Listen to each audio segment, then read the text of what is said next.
আজকে বাংলাদেশে বিচার বিভাগের স্বাধীনতা প্রতিষ্ঠা, আইনের শাসন প্রতিষ্ঠা এবং মানবাধিকার প্রতিষ্ঠার পথে একটা ঐতিহাসিক দিন। আজকে আমাদের আনুষ্ঠানিকভাবে বাংলাদেশের সুপ্রিম কোর্টের স্বতন্ত্র সচিবালয় স্থাপন করা হলো। এই সচিবালয় আইন করার জন্য বিগত 3 দশক যাবৎ বিভিন্ন রকম চেষ্টা করা হয়েছে, এর আগে করা সম্ভব হয় নাই। আমাদের অন্তর্বর্তীকালীন সরকার, আমাদের মাননীয় প্রধান উপদেষ্টা ডক্টর মোহাম্মদ ইউনূসের নেতৃত্বে এই আইনটা পাশ হয়েছে এবং এটার পিছনে আমাদের চিফ জাস্টিস, মাননীয় চিফ জাস্টিস বিচারপতি রেফাত আহমেদ, উনি প্রথম থেকে অত্যন্ত উদ্যোগী ভূমিকা পালন করেছেন, আমাদের এনকারেজ করেছেন, গাইড করেছেন। এখন এটা প্রতিষ্ঠিত হলে বাংলাদেশের মানুষের লাভ কী? লাভটা হচ্ছে, আপনারা আগে সবসময় শুনতেন যে অধস্তন আদালত যে আছে, ট্রায়াল কোর্ট আছে, সেগুলির উপর যে রাজনৈতিক সরকারের মন্ত্রীরা ছিল, বিশেষ করে আইনমন্ত্রীর কথা বেশি শোনা যেত। ওনারা অনেক ধরনের খবরদারিত্ব করতেন, কে জামিন পাবে, কে জামিন পাবে না, কি রায় হবে, কিভাবে রায় হবে না, এই সমস্ত কিছু, কোন মামলাটা আগে শুনানি হবে, কোন মামলা হবে না, বিচারকদের পোস্টিং, পদোন্নতি, বদলি, সমস্ত কিছু রাজনৈতিক প্রভাবের মাধ্যমে নিয়ন্ত্রণ করা হতো। এখন আর রাজনৈতিক প্রভাব থাকবে না। এটা আইন মন্ত্রণালয়ের কাছ থেকে সম্পূর্ণভাবে বাংলাদেশের সুপ্রিম কোর্টে যে প্রধান বিচারপতি আছেন, ওনার নেতৃত্বে যে সচিবালয় আছে সেখানে ন্যস্ত করা হয়েছে। আগামীতে আমরা বিশ্বাস করি এই সচিবালয় বাংলাদেশে আইনের শাসন প্রতিষ্ঠার পথে একটা বিরাট ভূমিকা রাখবে। এটা ছাড়াও এই সচিবালয়ের মাধ্যমে সুপ্রিম কোর্ট আর্থিক স্বাধীনতা পেয়েছে। আমার মনে হয় আমরা এই পর্যায়ে আমাদের মাননীয় প্রধান বিচারপতি জাস্টিস ডক্টর রেফাত আহমেদ, ওনার থেকে আমরা একটু শুনতে পারি। আজকে আমরা প্রকৃত অর্থে প্রাতিষ্ঠানিক এক ঐতিহাসিক সন্ধিক্ষণে আমাদের নিজেদেরকে আমরা পাচ্ছি।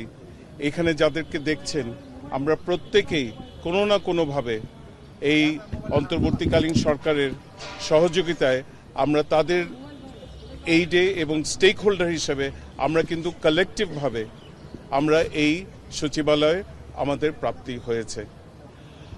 ২৬ বছরের যাত্রা, কিন্তু এটি এখানে শেষ হলো না। আমাদের এখন সবচেয়ে বড় যে আমাদের পদক্ষেপ নিতে হবে সেটা হচ্ছে এই সচিবালয়ের যে কার্যক্রম, এটা স্থায়িত্ব বজায় রাখা এবং সামনের মাস এবং বছরগুলো বলে দেবে সেটা আমরা কত সাফল্যের সাথে সেটা আমরা অর্জন করতে পারবো। একটা জিনিস হয়েছে, এখন কিন্তু এই যে ক্ষমতা, আমাদের সাংবিধানিক ক্ষমতা, বিচার কার্য পরিচালনা করা এবং বিচার ব্যবস্থা পরিচালনা করা, সেটা কিন্তু সব কিছু কনসেন্ট্রেটেড হয়ে গেল সুপ্রিম কোর্টের কাছে। এটা সাফল্য যতটা আমাদের অর্জন হবে, এটার ব্যর্থতাও কিন্তু আমাদের মেনে নিতে হবে।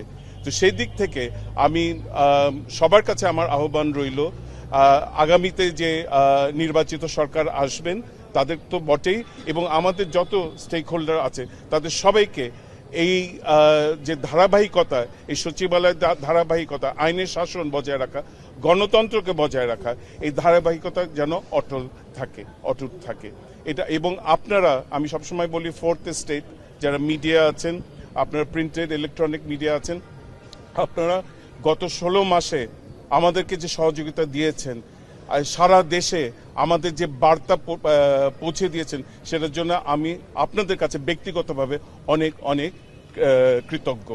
এবং আপনাদের ছাড়া এটা করতে পারতাম না। এবং এই সামনের যাত্রাটাও আপনারা আশা করি আমাদের পাশে থাকবেন, এই আশা করি আজকের এই শুভ সূচনা হচ্ছে। এবং আমাদের দেখবেন আমাদের কার্যক্রম এরপরে প্রতিদিন কিছু না কিছু হচ্ছে। 2টো কমিটি অলরেডি গঠন করা হয়েছে এবং এই কার্যক্রম এখন প্রতিদিন প্রক্রিয়াধীন থাকলো।